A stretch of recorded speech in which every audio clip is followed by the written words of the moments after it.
मैं Preeti Agarwal, assistant professor chemistry R college Alwar. BSc first year के सभी स्टूडेंट्स का बहुत बहुत स्वागत। बच्चों, हम फिज़िकल केमिस्ट्री में केमिकल काइनेटिक्स पढ़ रहे थे, जिसमें हमने देखा ऑर्डर और मॉलिक्यूलरिटी के कंपैरिजन को। हमने देखा कि ऑर्डर एक एक्सपेरिमेंटल स्टेप है, जबकि मॉलिक्यूलरिटी एक थ्योरेटिकल स्टेप है। ऑर्डर रिएक्शन में पार्टिसिपेट करने वाले उन मॉलिक्यूल्स, एटम और आयंस पर डिपेंड करती है जिस पर रिएक्शन वेलोसिटी निर्भर करती है, जबकि मॉलिक्यूलरिटी रिएक्शन में भाग लेने वाले total number of atom, molecules और आयनों की संख्या है। अब हम आगे पढ़ेंगे जीरो ऑर्डर रिएक्शन। वे रिएक्शंस जिनमें रिएक्शन वेलोसिटी रिएक्टेंट मॉलिक्यूल की कंसंट्रेशन पर डिपेंड नहीं करती। इट मीन्स रिएक्टेंट की कंसंट्रेशन के शून्य घात के समानुपाती होती है रिएक्शन वेलोसिटी। उन्हें कहते हैं zero order reaction. In zero order reactions में कंसंट्रेशन, रिएक्टेंट की कंसंट्रेशन में चेंज होने पर रिएक्शन वेलोसिटी पर किसी तरह का कोई इफ़ेक्ट नहीं पड़ता। इसे हम इस तरह से समझ सकते हैं, कोई रिएक्टेंट ए है, वो प्रोडक्ट पी बना रहा है, तो इसमें डिफरेंशियल रेट इक्वेशन होगी आपकी minus D A upon D T is equal to K naught reactant concentration A की पावर 0। तो हम लिख सकते हैं reaction velocity is equal to K naught reactant A की कंसंट्रेशन की पावर 0। इसे इस तरह से लिखा जा सकता है कि reaction velocity is equal to K naught. यहाँ के नॉट वेलोसिटी कांस्टेंट को बता रहा है, तो हम लिख सकते हैं D X upon D T is equal to K naught. It means reaction velocity is equal to velocity coefficient. अब इस इक्वेशन को, यहाँ मैं बात करूँ इक्वेशन 1 की। इक्वेशन 1 को हम इस तरह से भी लिख सकते हैं T X is equal to K naught D T. अब इस इक्वेशन को यदि हम इंटीग्रेट करें, तो इंटीग्रेट करने के बाद हमें मिलता है x is equal to K naught T plus C. यहाँ c इंटीग्रेशन कांस्टेंट को बता रहा है। अब हम इसमें कंडीशन अप्लाई करते हैं जब रिएक्शन प्रारंभ नहीं हुई है, जब केवल आपने रिएक्टेंट लिया है, अर्थात t बराबर 0 पर x इज इक्वल टू है 0, तो हम कह सकते हैं उस टाइम पीरियड में इंटीग्रेशन कांस्टेंट की वैल्यू होगी 0। अब इंटीग्रेशन कांस्टेंट c की वैल्यू हम इक्वेशन 2 में पुट करते हैं, तो हमें मिलता है x is equal to K naught T, और यहाँ से वेलोसिटी कांस्टेंट के नॉट की वैल्यू मिलती है K naught is equal to X upon T. यह इक्वेशन कहलाती है जीरो ऑर्डर रिएक्शन की इंटीग्रेटेड इक्वेशन, अर्थात K naught is equal to X upon T. अब जीरो ऑर्डर रिएक्शन का अगर हम आगे बात करें हाफ लाइफ की, अर्धायु की, तो सबसे पहले बात आती है कि अर्धायु क्या होती है। हाफ लाइफ पीरियड वह टाइम है जिसमें रिएक्टेंट की कंसंट्रेशन आधी हो जाती है। It means half part of reactant convert into product, जिसे हम रिप्रेजेंट करते हैं टी हाफ से। अब यदि हम टी इक्वेशन 3 आपने देखी K naught is equal to X upon T, इसमें यदि हम टी की वैल्यू टी हाफ के इक्वल माने और एक्स की वैल्यू रिएक्टेंट की कंसंट्रेशन के आधे के बराबर अर्थात a/2 रखें, तो हमें प्राप्त होता है a/2 is equal to K naught T half, और यहाँ से half life period T half मिलता है, T half is equal to a upon में 2 के नॉट। तो इस इक्वेशन से क्लियर है कि हाफ लाइफ, जीरो ऑर्डर की हाफ लाइफ रिएक्टेंट की इनिशियल कंसंट्रेशन के प्रोपोर्शनल होती है, अर्थात शून्य कोटि की अभिक्रिया रिएक्टेंट की प्रारंभिक सांद्रता के समानुपाती होती है। प्रारंभिक सांद्रता बढ़ने पर रिएक्टेंट की हाफ लाइफ बढ़ती है। अब इसी चेन में हम यदि के नॉट जीरो ऑर्डर रिएक्शन के वेलोसिटी कांस्टेंट की यूनिट की बात करें तो हमने इसमें इक्वेशन 3 अगर हम लें जो है K naught is equal to X upon T, तो एक्स कंसंट्रेशन है जिसकी यूनिट होती है मोल प्रति लीटर और टाइम की यूनिट होती है आवर और सेकंड और मिनट। आप घंटे मिनट सेकंड में से कुछ भी रख सकते हैं। तो यहाँ से हमें वेलोसिटी कांस्टेंट की यूनिट के नॉट मिलती है mole litre inverse time inverse.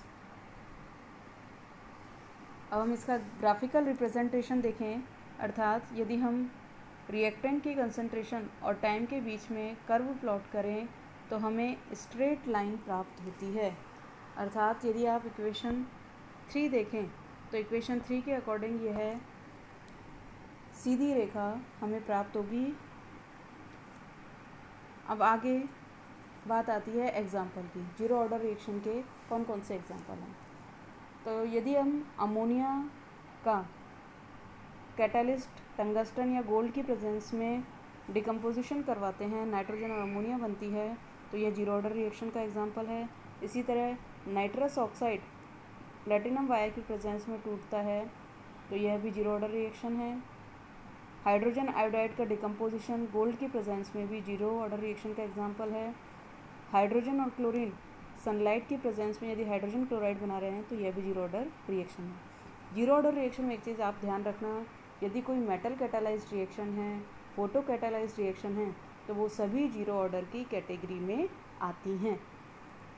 तो ये तो बात हुई जीरो ऑर्डर रिएक्शन की। अब हम आगे देखें फर्स्ट ऑर्डर रिएक्शन। तो वो रिएक्शंस जिनमें रिएक्शन वेलोसिटी रिएक्टेंट की कंसंट्रेशन की प्रथम घात के समानुपाती होती है, उन्हें कहते हैं first order reaction. It means if reactant A gives P and reaction velocity depend on concentration of reactant, it means it is first order reaction। इसको हम इस तरह से लिख सकते हैं minus D C A upon में D T is equal to K one C A. यहाँ D C A upon D T reaction velocity है, के वन फर्स्ट ऑर्डर का रेट कांस्टेंट है और सी ए रिएक्टेंट ए की कंसंट्रेशन है।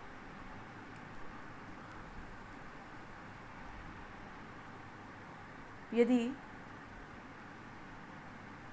Reactant A की initial concentration हम लेते हैं ए मोल पर लीटर, तो टी टाइम के बाद अगर हम रिएक्टेंट ए की कंसंट्रेशन देखें तो ए के एक्स मोल प्रोडक्ट में कन्वर्ट हो जाते हैं। तो हम कह सकते हैं टी समय के बाद ए की कंसंट्रेशन रह जाती है C A is equal to A minus X.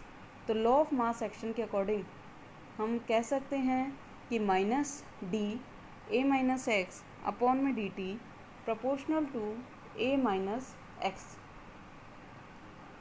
यहाँ ए माइनस एक्स रिएक्टेंट की वो कंसंट्रेशन है जो कि प्रोडक्ट एक्स मोल प्रोडक्ट में बदलने के बाद शेष बची है, अर्थात टी समय के पश्चात बची हुई ए की कंसंट्रेशन। तो हम कह सकते हैं D X upon D T proportional to A minus X या D X upon D T is equal to K one A minus X. यहाँ के वन है फर्स्ट ऑर्डर रिएक्शन कांस्टेंट और इस इक्वेशन 4 को हम कहते हैं differential form of first order reaction. अब इस इक्वेशन को यदि हम इंटीग्रेट करते हैं तो आफ्टर इंटीग्रेशन हमें मिलता है minus L N A minus X is equal to K one T plus सी।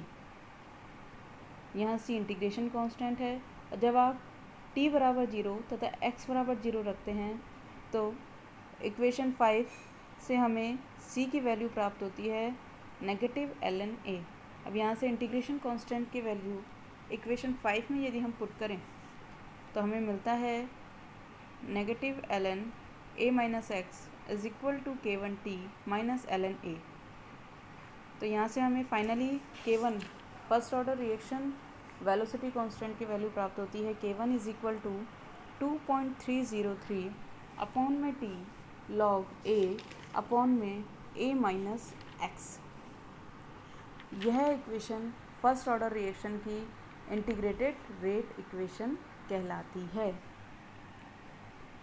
अर्थात K1 is equal to 2.303 upon में T log A upon A minus X. यहाँ A रिएक्टेंट की इनिशियल कंसंट्रेशन है तथा A minus x T समय के पश्चात बची हुई रिएक्टेंट A की कंसंट्रेशन को बताता है।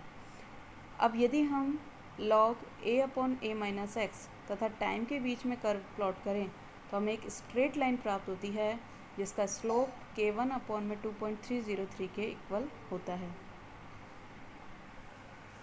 अब यदि हम इसमें हाफ लाइफ की बात करें कि फर्स्ट ऑर्डर का हाफ लाइफ कितना होता है, तो यदि हम इक्वेशन 6 में t की वैल्यू t हाफ रखें तथा x की वैल्यू रखें a/2, क्योंकि हाफ लाइफ वह है जिसमें रिएक्टेंट की कंसंट्रेशन अपने इनिशियल कंसंट्रेशन की आधी हो जाती है, तो इसमें हमें फाइनली प्राप्त होता है